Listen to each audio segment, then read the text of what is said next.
Tiểu sử Mohammed. Tuổi thơ nghèo đói. Mohammed là con của Abdallah, một thương gia giàu có ở Mecca. Ông cha làm ăn thất bại, sạt nghiệp nên buồn rầu sanh bệnh rồi chết 2 tháng trước khi Mohammed chào đời. Vì quá nghèo, bà mẹ là An-Ima đem Mohammed đến nhờ ông nội là Muttalib nuôi dưỡng.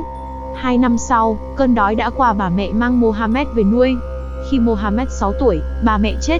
Mohammed lại trở về sống với ông nội. Sau đó Mohammed được đưa đến sống ở nhà ông chú là Abu Talib. Ông chú là một thủ lãnh đoàn thương buôn của dòng họ Talib nhà ông, lăn lộn giang hồ. Khi Mohammed 12 tuổi, ông chú quyết định cho Mohammed đi theo đoàn lữ hành tải hàng từ Mecca sang bán ở Syria. Kể từ đó, Mohammed luôn luôn theo đoàn thương buôn băng qua sa mạc Syria Arabia, đến khắp nơi trong vùng để mua bán. Đoàn thương buôn thường xuyên bị bọn cướp tấn công cướp hang, cho nên mọi người phải luyện tập võ nghệ và khả năng tự vệ.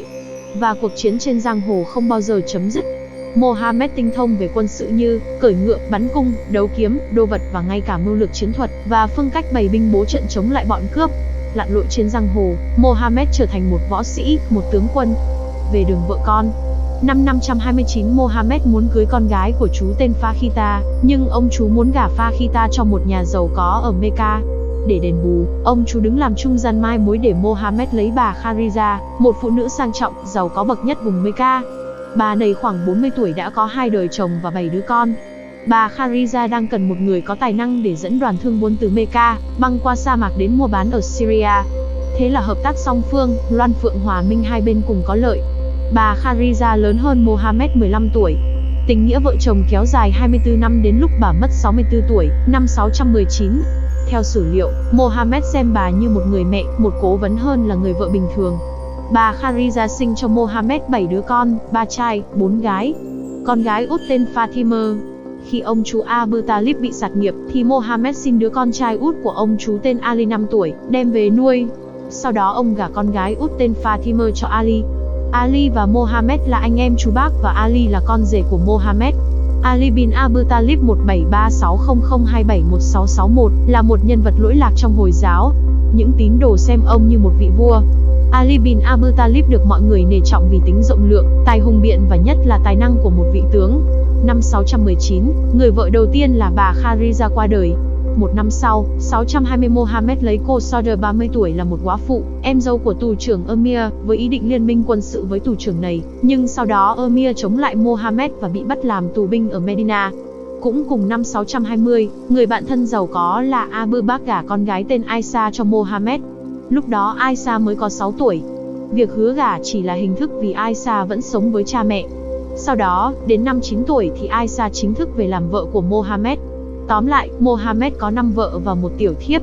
Những hậu duệ, con cháu đời sau của Mohammed có đến 600,000 người sống tại các nước Ả Rập Saudi, Iraq, Syria, Jordan, Ai Cập, Libya, Tunisia, Algeria, Maroc, Ấn Độ, Afghanistan, Pakistan và Bangladesh.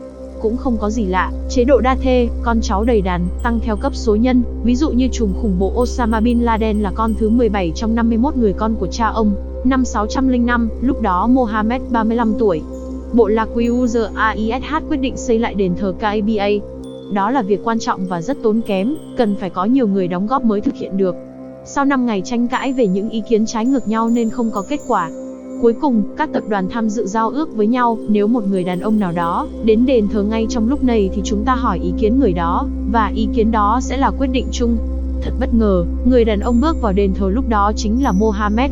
Theo thông lệ, sau chuyến lữ hành thành công và an toàn thì Mohammed đến đền thờ để tạ ơn Thượng Đế. Mohammed dõng dạc trả lời, tất cả chúng ta hãy tìm mọi cách để di chuyển tảng đá đen The Blackstone đến giữa đền thờ rồi cùng nhau đoàn kết xây lại nơi thờ phượng đấng Allah. Chúng ta sẽ biến nơi này thành trung tâm của thế giới. Năm 610 trong một hang động thuộc tỉnh Hejaz của nước Arabia, người đàn ông 40 tuổi bỗng nghe được tiếng nói dạy ông phải loan báo cho mọi người biết là chỉ có một đấng thiêng liêng duy nhất. Người đó là Mohammed. Từ đó ông trở thành giáo chủ được kính trọng và cũng rất đáng sợ nhất. Chỉ một thế kỷ sau khi ông chết, đế quốc Hồi giáo đã xâm chiếm từ Maroc sang đến Bắc Ấn Độ với tín đồ trên 1 tỷ như ngày nay. Hồi giáo còn được gọi là đạo Islam, là một tôn giáo độc thần, lớn thứ 2 trên thế giới. Người theo đạo Hồi gọi là Muslim. Tín đồ hiện nay là 1,57 tỷ, chiếm 23% dân số thế giới. Hồi giáo ra đời hồi thế kỷ thứ 7 tại bán đảo Ả Rập, do Mohammed được Thượng Đế Allah truyền lại những giáo lý thông qua thiên thần Gabriel. Jibril. Sau khi Mohammed qua đời, người bạn thân cũng là cha vợ, gả con gái Aisha cho Mohammed lúc còn 6 tuổi, tên là Abu Bakr được bầu lên thay thế gọi là Caliph, người kế vị làm vua. Suốt 12 năm sau khi Mohammed chết, Abu Bakr tiến hành những cuộc thánh chiến đẫm máu đã xâm chiếm bán đảo Ả Rập, toàn bộ Trung Đông bao gồm Iraq và Ai Cập. Năm 750 xâm chiếm Bắc Phi, chinh phục Tây Ban Nha, Bồ Đào Nha. Các dân tộc bị trị bắt buộc phải theo đạo Hồi. Hệ phái Shia, tiếng Ả Rập là Shia, đọc là Shia, có nghĩa là người theo Ali bin Abi Talib. Người Shia có khoảng 200 triệu trong tổng số 1,57 tỷ Hồi giáo. Đa số người Shia ở Iran, Iraq, Azerbaijan và Bahrain. Những chính quyền Sunni thường đàn áp hệ phái này, họ là bộ phận nghèo nhất trong xã hội. Tại một số quốc gia hai cộng đồng Hồi giáo này sống cách biệt với nhau. Tháng 3 năm 2011, chính phủ Malaysia tuyên bố Shia là tà giáo và cấm họ phổ biến niềm của hệ phái này. Hệ phái Sunni, Sunni tiếng Ả Rập là đa số, chiếm 80% tín đồ đạo Hồi, còn gọi là Ahya Sunnah. Hệ phái này chủ trương người thừa kế làm vua không nhất thiết phải là người thuộc dòng dõi của Mohammed. Kinh Koran, Picture. Kinh Koran còn được viết là Quran, Koran. Kinh có 30 phần, 114 chương và 6,235 câu do Mohammed viết ra, được cho là do Đấng Allah chuyển đến Mohammed qua trung gian của thiên thần Gabriel. Một số câu trong kinh phản ảnh những biến cố, những tình huống trong đời của Mohammed. Những câu rời rạc, không theo thứ tự thời gian nào, cũng không ghi rõ năm tháng. Kinh Koran khuyến khích chế độ đa thê. Trong hoàn cảnh xã hội Ả Rập có nhiều góa phụ, thường hay bị lạm dụng, bị bắt nạt cho nên cần phải có đàn ông để bảo vệ. Nếu thấy điều đó là tốt cho anh, phải lấy thêm 2, 3, 4 vợ. Koran 4 giờ 3 phút Marry such woman as seem good for you to, 3 or 4. Koran 4 giờ 3 phút. Những điều cấm trong kinh Koran. Một số điều cấm trong kinh Koran: cấm cho vay nặng lãi, cấm ăn thịt heo, cấm ăn máu tiết canh, huyết, cấm cờ bạc và săn bắn, cấm giao hợp khi phụ nữ có kinh, phải đi hành hương một lần trong đời người, phải ăn chay trong tháng Ramadan, phải rửa chân tay trước khi cầu nguyện. Đàn bà ngoại tình thì bị ném đá đến chết ở nơi công cộng. Bất cứ những ai chống Đấng Allah hoặc chống Mohammed đều phải bị chặt đầu, hoặc đóng đinh trên thập tự giá. Kinh Koran chủ trương khủng bố: hãy giết ngay kẻ nào nhục mạ ta. Đa số tín đồ Hồi giáo không phải là cực đoan, nhưng hầu hết những kẻ khủng bố trên thế giới hiện nay là tín đồ Hồi giáo. Tất cả những hành vi khủng bố được thần thánh hóa bằng việc sử dụng những câu trong kinh Koran. Trong sách Hadith, lời của Mohammed được ghi lại như sau: nếu kẻ nào nhục mạ ta mà tín đồ nghe thấy thì hãy giết nó ngay lập tức.